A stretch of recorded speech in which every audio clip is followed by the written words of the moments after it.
I found the HOA renting 12 cabins on my shore. So I reclaimed every deed by fall. What would you do if you discovered an HOA renting 12 cabins on your shore? And how could every deed end up being reclaimed by fall? Hello, everyone, and welcome back to the channel. We are glad to have you here for another unforgettable story. Before we begin, make sure you subscribe to the channel and turn on notifications so you never miss what comes next. Thank you for spending your time with us and for continuing to watch, support, and share these stories.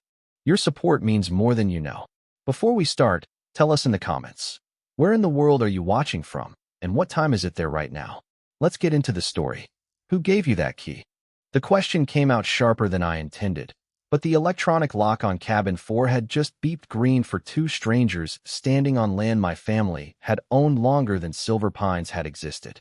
It was the last Saturday in May, warm enough for the lake to smell like sun-heated pine needles and cold water, and I had come down to the shoreline expecting winter damage, not guests.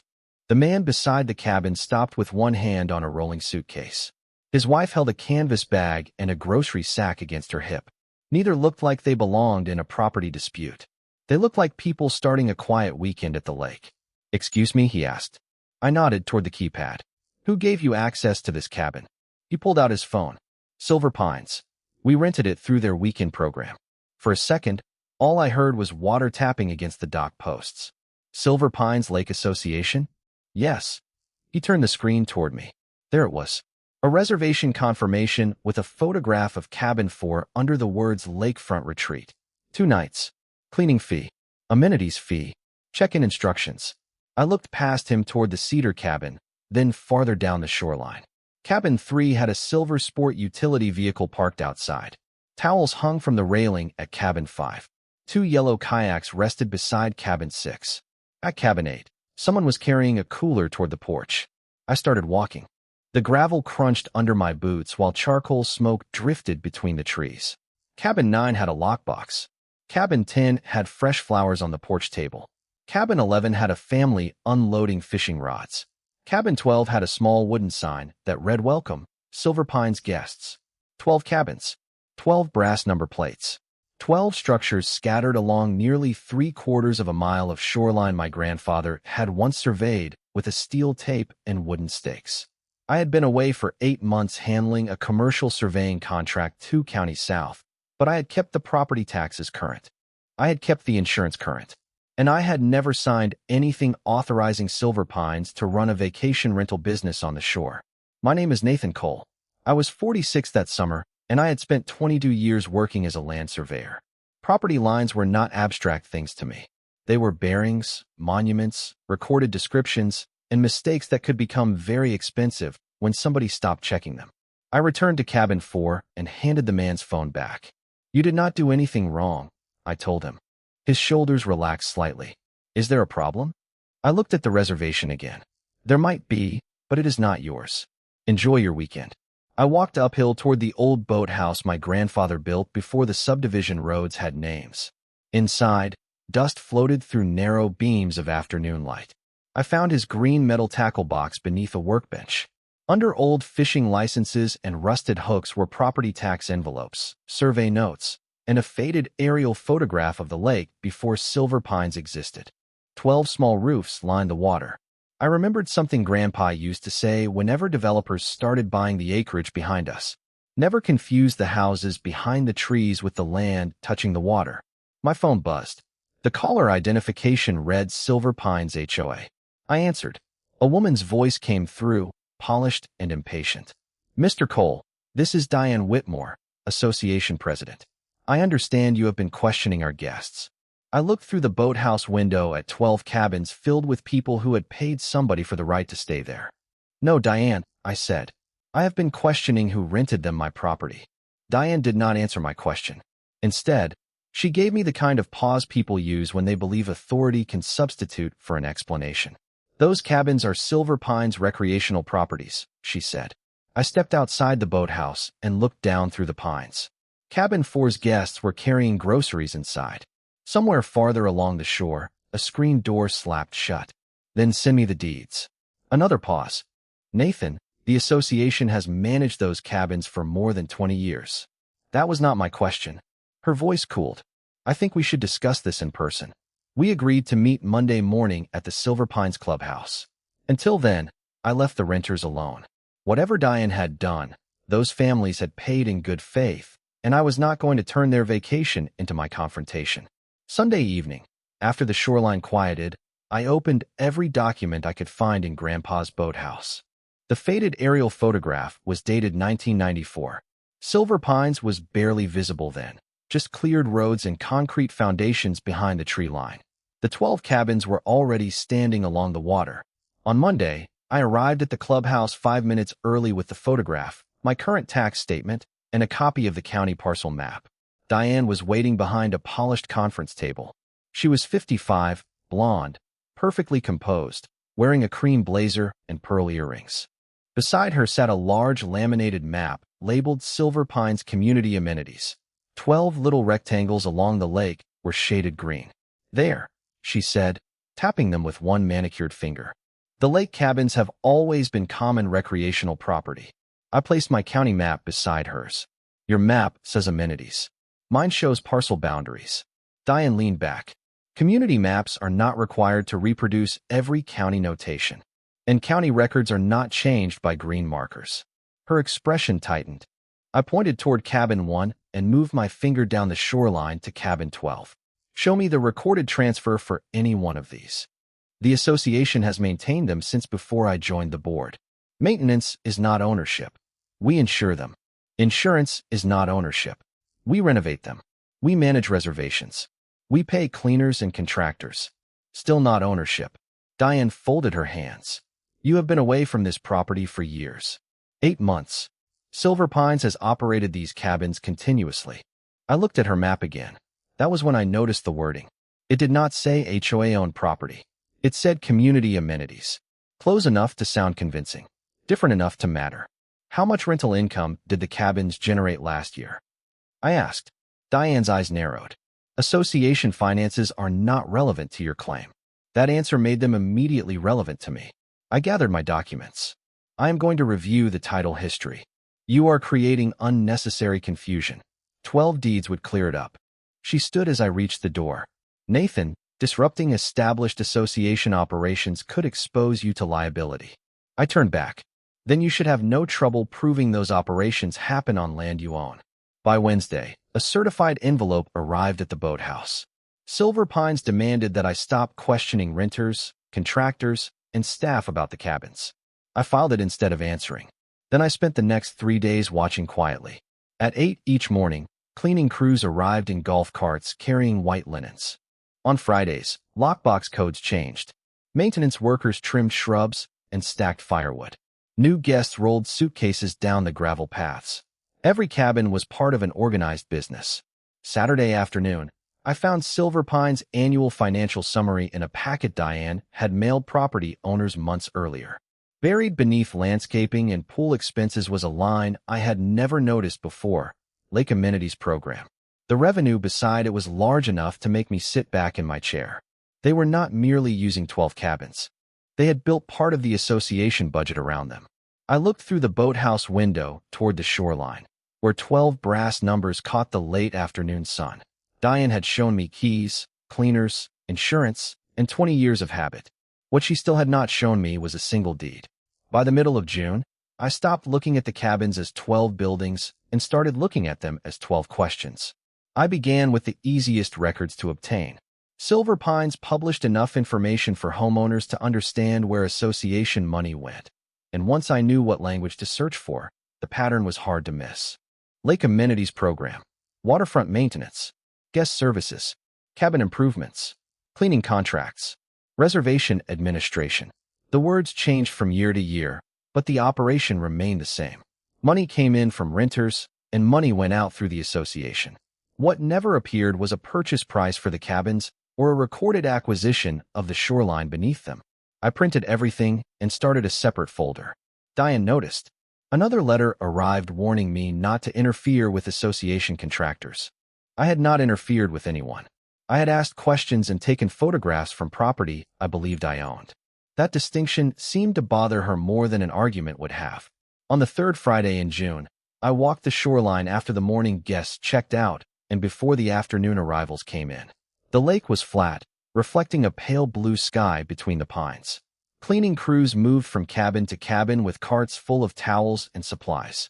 I started at cabin 1 and worked south, photographing foundation corners, utility meters, old construction tags, and visible survey evidence. Most of the buildings had been renovated enough that their history was hidden beneath newer siding and decks. Cabin 7 was different.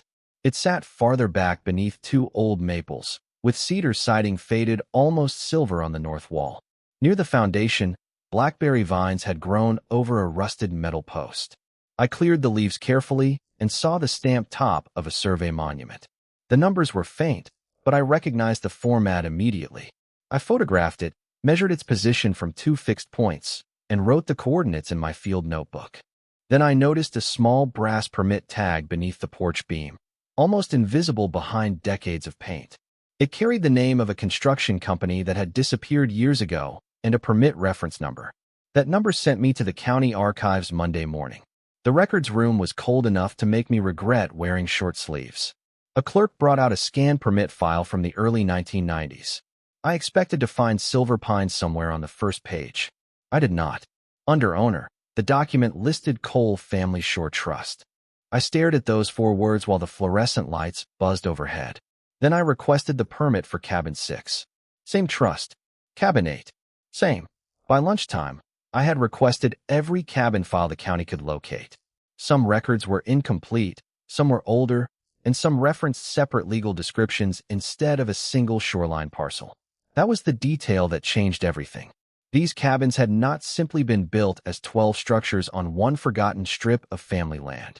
The records pointed toward 12 individually described pieces of property tied back through the same family ownership history. I called a title attorney named Rebecca Shaw, someone I had worked with on boundary disputes before. "How many parcels?" she asked after I explained what I had found.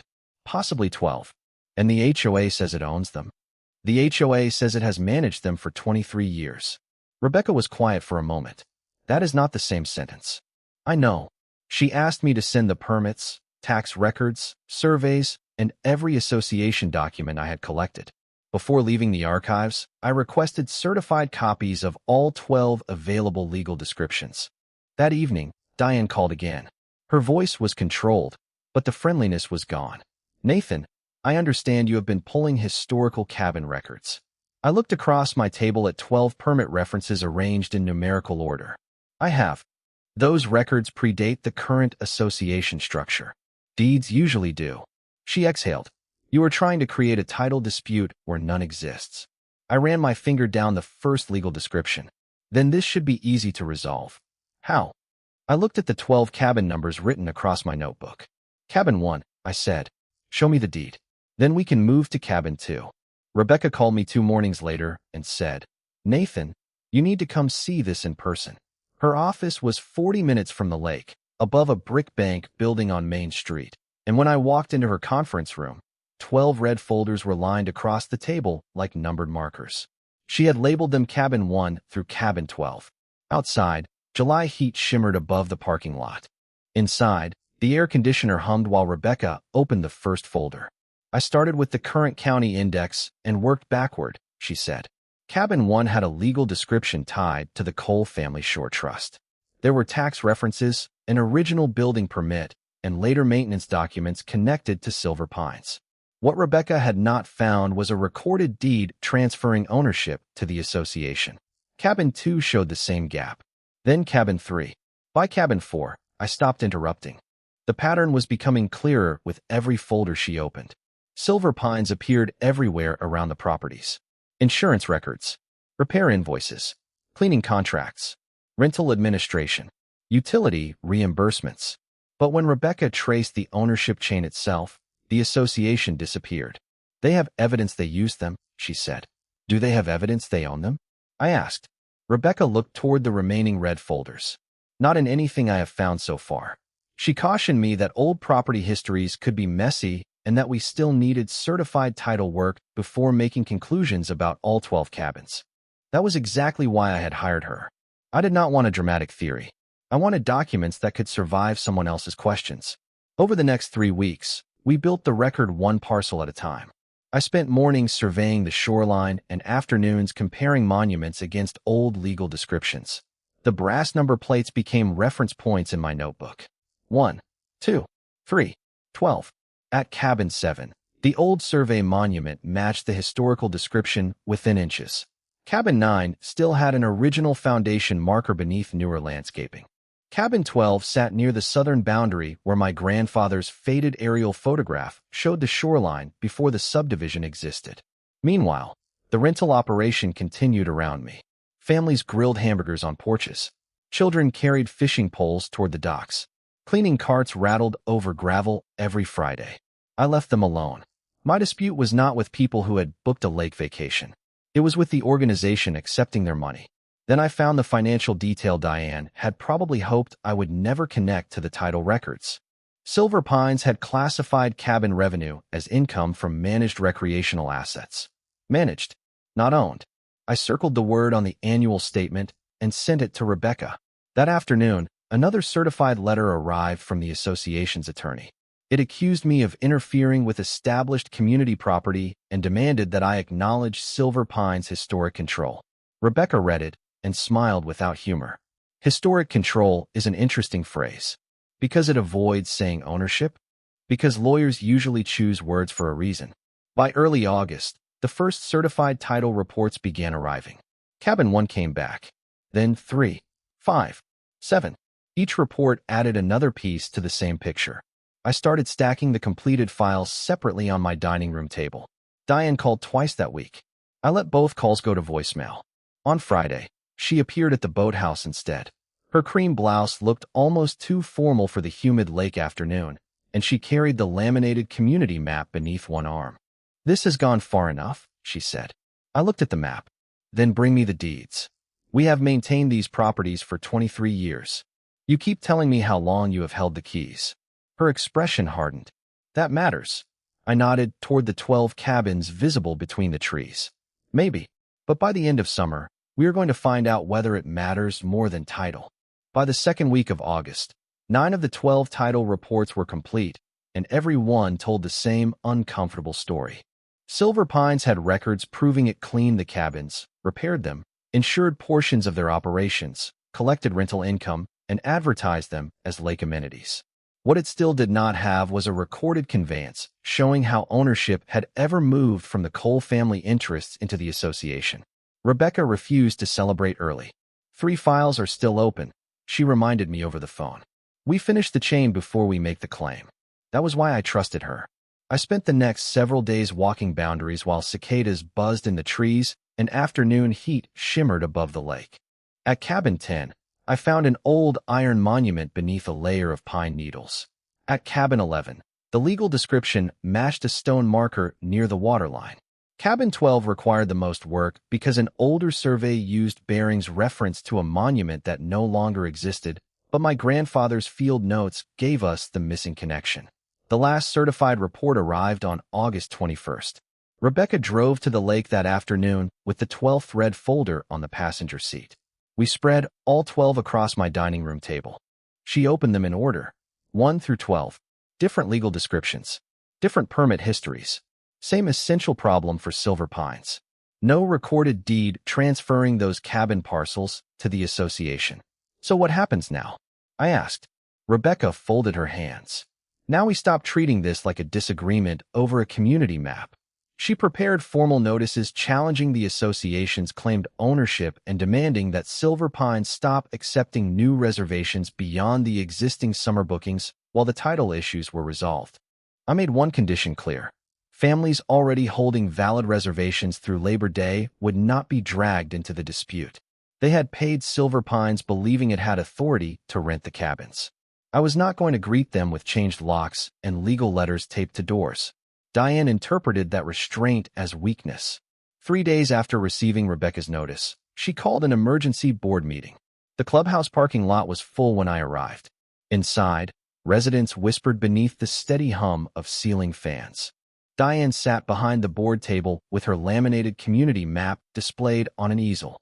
She announced that the cabins were historic association amenities and proposed a resolution formally confirming HOA control over them. I waited until public comment. Then I carried 12 red folders to the front table and placed them down one at a time. The room became quieter with every soft thump. Diane watched me. What is this supposed to prove? It proves why your resolution cannot create ownership. She pointed toward the map. These cabins have served Silver Pines for decades. Cabin 1, I said. Show me the deed. Her attorney shifted in his chair. Diane ignored the question. Historic use matters. I touched the second folder. Cabin 2. Show me the deed. Nathan, this is not a courtroom. Then it should be easier. A few residents turned toward Diane. I moved my hand to the third folder. Cabin 3. Her attorney leaned toward her and whispered something. She stopped me before I reached for. The association will respond through counsel. Good. I looked at the 12 folders. That is where this belongs. Labor Day arrived under a bright blue sky. The final summer guests checked out that Monday morning. Suitcases rolled across gravel. Cleaning carts made their last scheduled rounds. By sunset, the shoreline was quiet enough that I could hear acorns dropping onto cabin roofs. No new fall reservations had been authorized. Silver Pine's online calendar suddenly showed unavailable dates where October weekends had once been advertised. The next morning, I walked from cabin 1 to cabin 12. I did not remove a lockbox. I did not touch a sign. Not yet.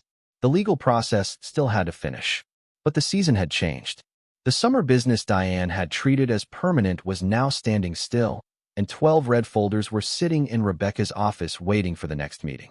For 23 years, Silver Pines had answered every ownership question with the same argument. We have always managed them. By September, that sentence was no longer enough. September changed the lake before it changed the argument. The mornings came cooler, mist settled low over the water, and the first yellow leaves collected against the empty cabin steps where summer guests had been carrying coolers only weeks earlier. Silver Pines had stopped accepting new reservations, but Diane had not stopped claiming ownership. Her attorney sent Rebecca a 43-page response filled with maintenance records, insurance certificates, board minutes, repair invoices, and photographs from community events held along the shoreline. Rebecca called me after reading it. They have documented almost everything except the thing we asked for. A deed. Exactly. The association's position was that decades of continuous management supported its claim to the cabins. Rebecca's answer was simpler. Management history did not erase the recorded title chain, and association resolutions could not manufacture a conveyance that had never occurred.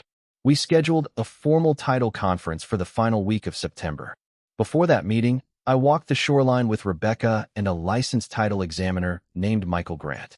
We moved from cabin to cabin carrying surveys, field notes, and certified legal descriptions. Cabin 1 matched its monument. Cabin 2 matched the old shoreline bearing. Cabin 3 required measuring from a stone marker near the northern access path. By cabin 7, the morning fog had burned away, and sunlight flashed across the brass number plate that had started the deeper search months earlier. Michael crouched beside the old survey monument and compared it with the recorded description. This is clean, he said. Cabin 8 was clean. 9 was clean.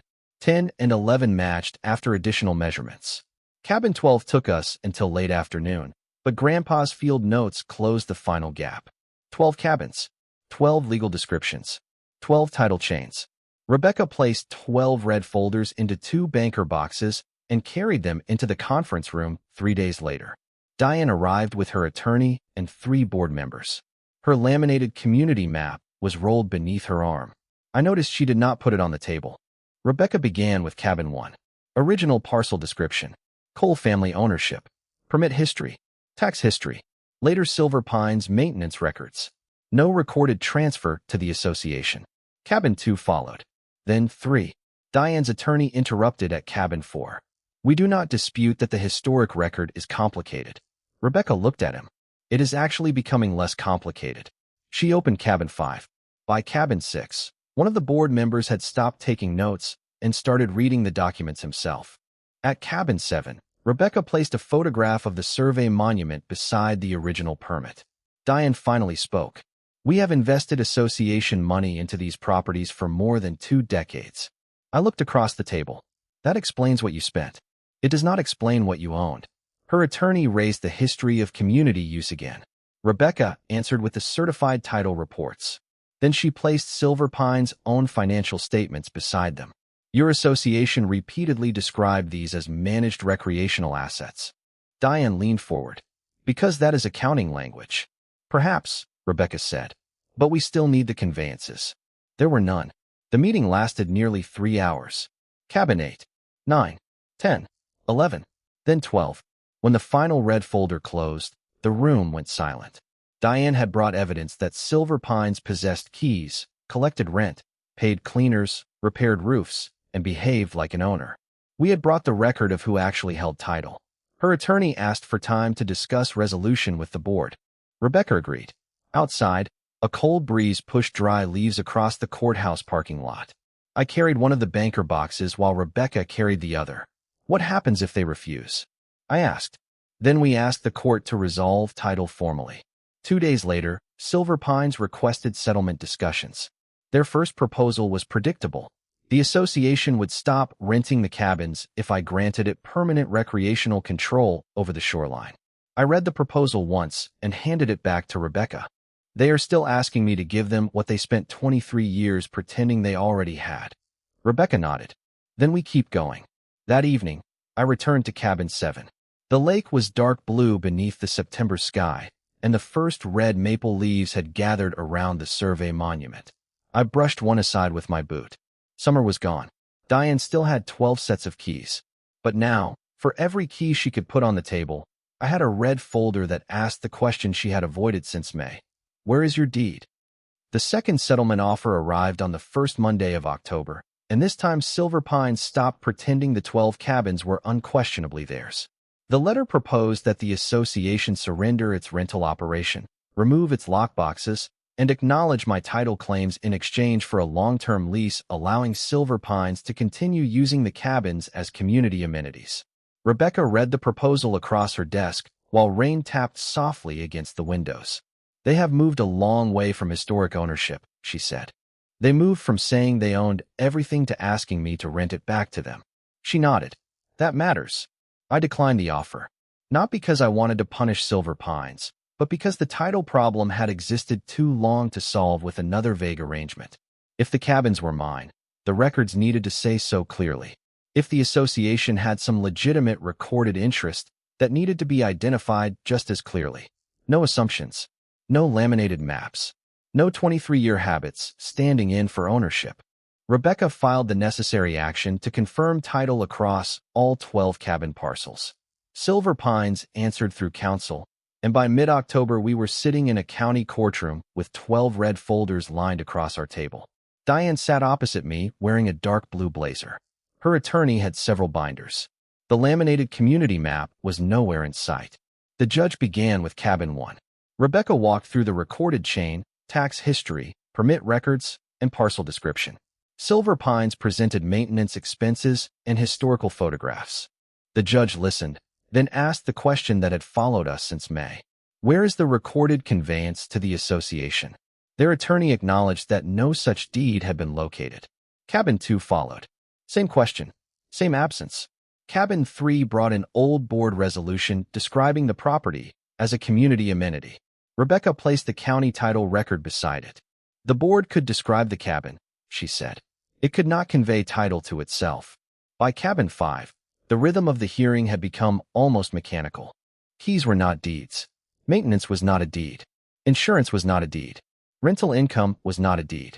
At cabin 7, Rebecca displayed the photograph of the survey monument beside the original permit naming the Cole Family Shore Trust. Diane looked down at her notes. Cabin 8 introduced years of renovation invoices. Cabin 9 included utility records. Cabin 10 had photographs of HOA events dating back almost 2 decades.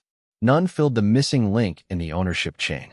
When we reached cabin 12, the courtroom had been quiet for nearly 20 minutes. Rebecca opened the final red folder and laid out Grandpa's field notes, the historical survey, the certified legal description, and the current title report. The judge compared them carefully. Then he looked towards Silver Pine's attorney. Do you have a deed for this parcel? The attorney closed one of his binders. No, Your Honor. 12 cabins. 12 questions. The same answer every time.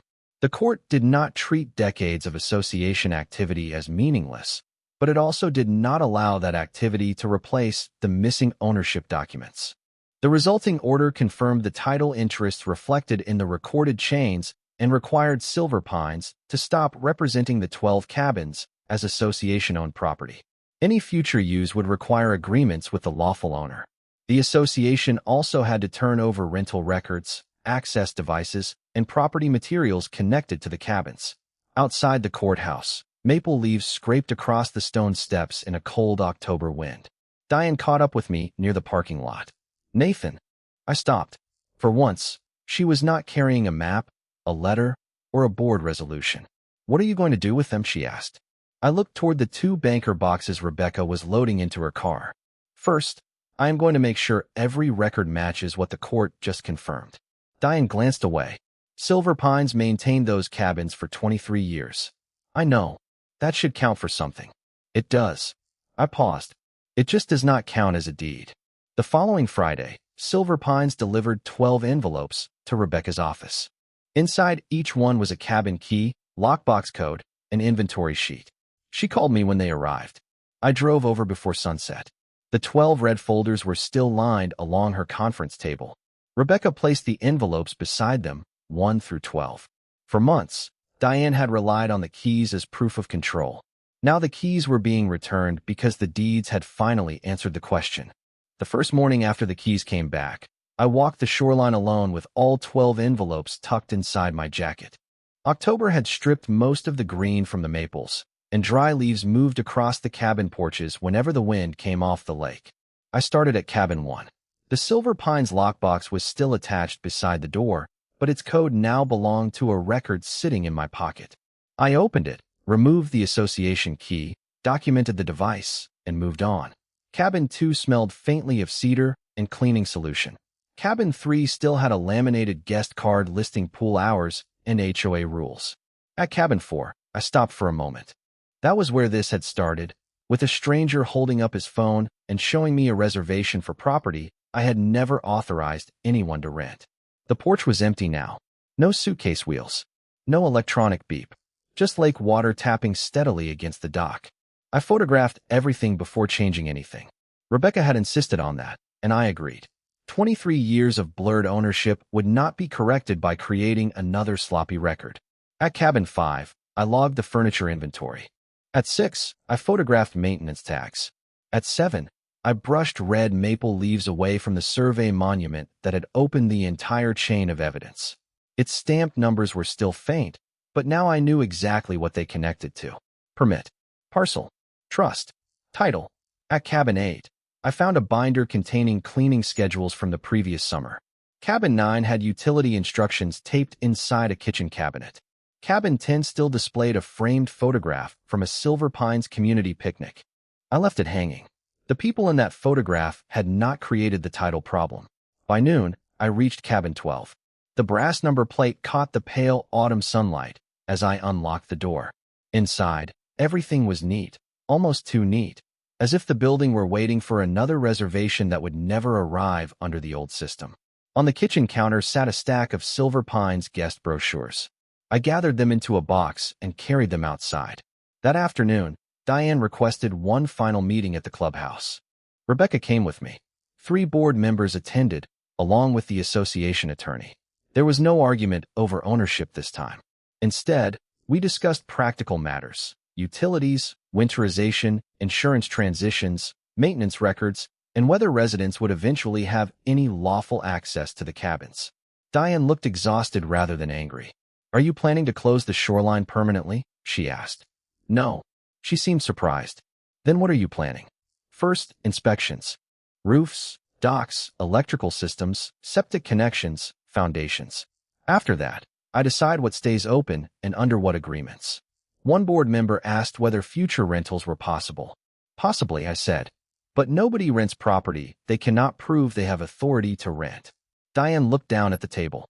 Rebecca slid a proposed transition document forward.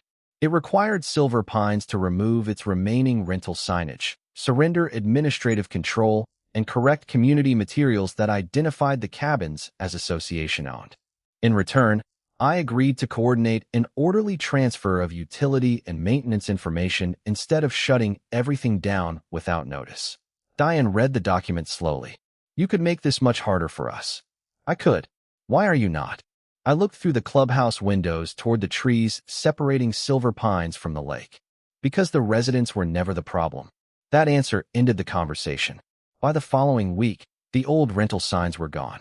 The online listings disappeared. The laminated community map was replaced with one that no longer colored the 12 cabin parcels as HOA amenities.